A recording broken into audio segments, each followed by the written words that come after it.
Jesus constrained them and said, get into a ship and go before me onto the other side. Now, this is exactly what happens most of the times in our lives.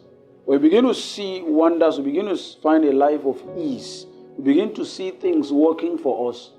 At a point, we become relaxed. Sometimes people will start business, and as the business is beginning to grow, that is when they want to relax. That is when they want to sleep. That is when they feel they no longer need to control the business by themselves. They need to have people that will run the business for them. And this usually is what leads to so many people crashing in business and so many other things. After they have eaten, they feel, let us just relax. Now, what is telling us here, no matter how the Lord will bless you, or no matter how you feel you have enough, never settle at that point. A wise man, Miles Muro, once said, he said, the enemy of progress is your last success. Your enemy of progress is your last success. So whatever you do today, never relax. Whatever you accomplish today, it should be a step that should lead you to want to achieve more. Are we together? It should be what should lead you to achieve another. Never settle in a particular level. Jesus never settled in one place. Check out his ministry throughout Yesu. Jesus never settled in one place. That is why when you look back, they said, from that Matthew chapter 8 verse 19, said, and a certain scribe came and said unto him, Master, I will follow thee wheresoever thou goest. And Jesus said unto him, the foxes have holes, and the birds of the air have nests, but the Son of Man had nowhere to lay his head. What Jesus is saying is, a Son of Man have no rest. He must do the work of his Father while it is day. Jesus was always on the go for the kingdom business. He never settled because he preached a sermon and multitude came. He never said, okay, because of that, let me just pitch my tent here and build a church and stay here. No. Jesus always moved from city to city, accomplishing the ministry or fulfilling the ministry that God gave him. So we must not be at a state of rest. We must not always accept our last success as our bus stop. Whatever we have accomplished today, whatever you accomplish tomorrow, it should be a beginning of something that should trigger you to want to achieve more. Never settle for your last success. That is what Jesus proved to the disciples here. He said what? Tell the way he constrained his disciples to get into the ship and to go before him onto the other side. There's always an other side for something. From another way, if you look at it, sometimes you notice some people, they quit and they relax because of the problems they face, while some people, when they become successful, they don't want to achieve another thing again. They feel, okay, Abunda Munsamu is okay for let's just sit down and relax. Okay, my business is settled. Why should I go on struggling again? Sunzama Ogari, no, I want to go up again. But then there are other people that because they have tried one or two things and it failed, then they settled there. I remember a man once at Talaperi, he said he told himself when he was coming up, when he was struggling, he told himself, he said, whatever that lies on the other side, it is what I must endure this suffering. He lived in his car for 3 years by the Gidan de Zona. This is somebody that worked a job and gathered salary, enough money. Yajia hosting first drama shonshi. No, only 10 people came. But he said, whatever that lies on the other side, I must see it. He said, this pain I'm going through, I know there is other side of it. Just like a man said, the opposite of bottom is the top. The opposite of left is what? Is right. So everything has opposite side of it. So if you're going through a bad experience today, there is an opposite side of the bad experience, which means there is glory that lies on the other side. When Jesus was going through the pains of the cross, there was a glory that lies on the other side. So Jesus never settled in the days of his pain when he was struggling. He didn't give up. So he said why he constrained the disciples to go before him. They should go ahead of him onto the other side while he sent the multitudes away. Multitudes may be people that we hold around us that they are not relevant to our dreams. Sometimes there are friends that we keep around that they are not relevant to our dreams. These are multitudes. These are multitudes. Multitudes. Now, the reason why they are around us is because of the miracle food that Yeshua provided manna. Imagine, it is when Jesus provided this food, 5,000 people fed.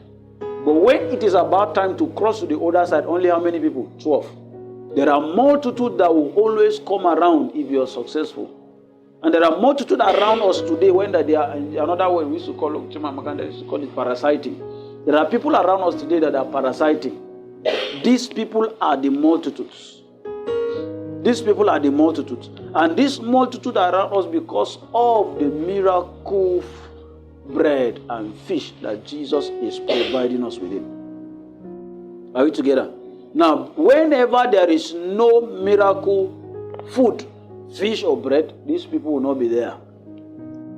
So he constrained them, they should leave to the other side while he sent the multitudes away. We must allow Jesus to send multitudes away from our life. That is why T.D. Jakes once says, let it go.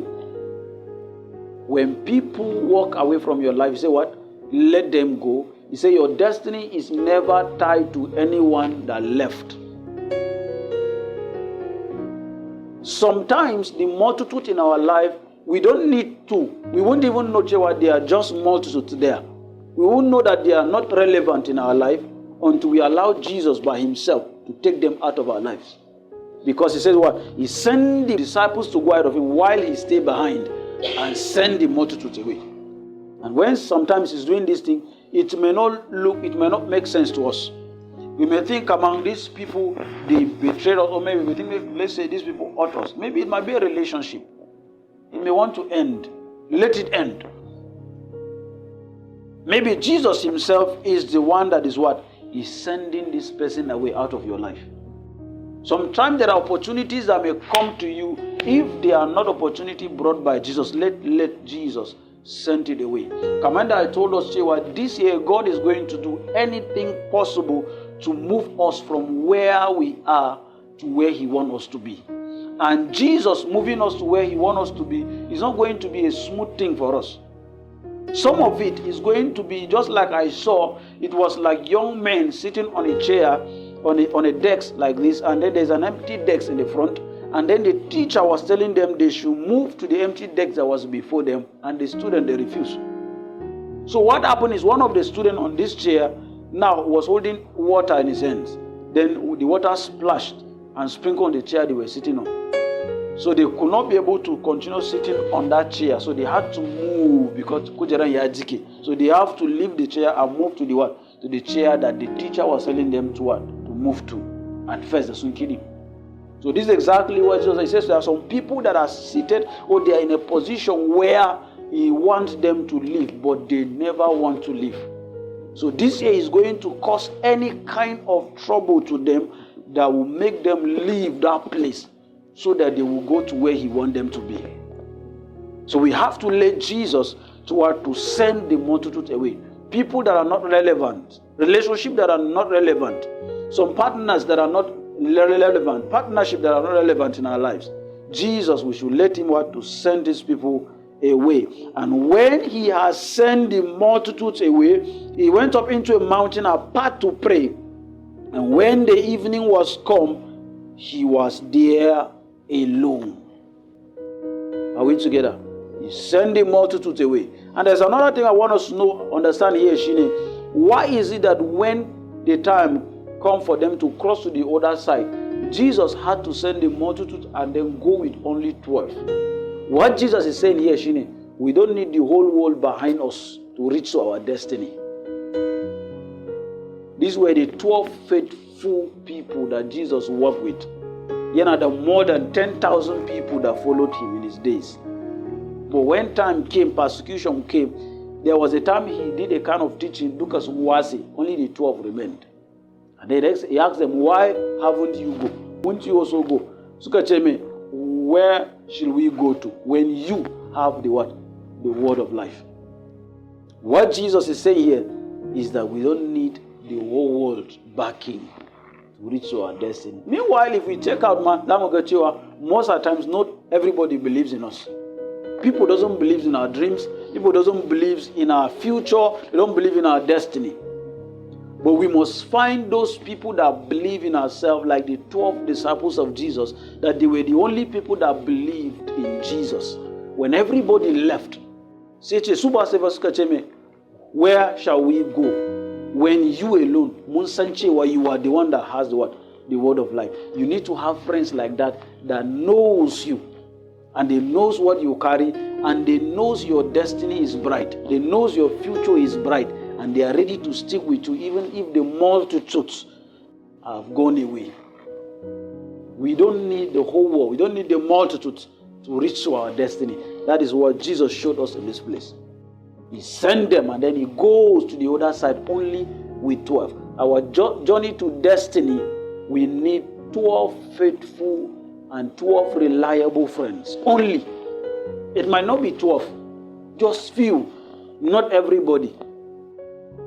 People, check out people that they depend on the world to give them validation. They live their life in depression. Because if you allow multitude to control your life, come also celebrities now, when fans are the ones that are keeping them, they work based on their fan base. So anytime the fans turned against them, their life is destroyed. They become frustrated. Never should we live our life depending on multitudes. Fans are just like multitudes. Fans are following you because they only love what you carry. The day that thing is not there, they walk away. Are we together? But when you have 12 disciples like Jesus, even when the power of Jesus was not in operation, they were still with Jesus. Are we together? They expected Jesus a miracle, and so I arrested Jesus. They expected Jesus. He using power and he destroying mutanidi. Beiba. Every other person ran away, even though students gudu, but their heart was still with him. After all, they are going to akangi Jesus location susuka Jesus ka business shai. So sun Jesus business shi sun san inda aka aje shi. They should have, we are disappointed in this man. After all, we believe the power he carries should be able to deliver him. But why didn't he use the power? But they were still there even when Jesus died. They carried his body together with Joseph and they went and buried Jesus. And even come back to check for him. It can only be what? Those few friends that believes in you. If we can find those few friends, I'm telling you, that those kind of people that believe in you and they will stay with you no matter what. Even in times that it's like, though you are dead in. You see, why he sent Moses? He sent him where he went up into a mountain apart to pray. It's one of the most significant things that we must do in life. Prayer. Prayer is going up to God and not just only talking to God, but is a kind of like fellowship and going to God to receive instructions for our daily living. A man living on earth is living not for himself. A man living in the world today is living for God. So we must understand, Chewa, our life on earth, our assignment on earth is to God. So every single day, we must go to God alone. Imagine Jesus with the disciples. Are you together? When we're talking about destiny, it's about you alone. No? You have to go alone. It means our relationship with God is a personal thing. Yeah, it's a personal thing. Relationship with God is a personal thing. If you stop it, you're on your own. You have to go to God and what? Tie up your relationship. Because there was a state, there's one thing Jesus said to me. He said, if there's a scripture, I think that was a scripture, boy. Speak to me through that scripture. If you can kneel before God and then confess or show your total dependence on Him, then He will lift you up. And there's also a saying that they say, if you can kneel before God, you will stand before men. Jesus kneeled before God, His Father. When He comes to the multitude kneeled before Him. That is the power of prayer and fellowship with God.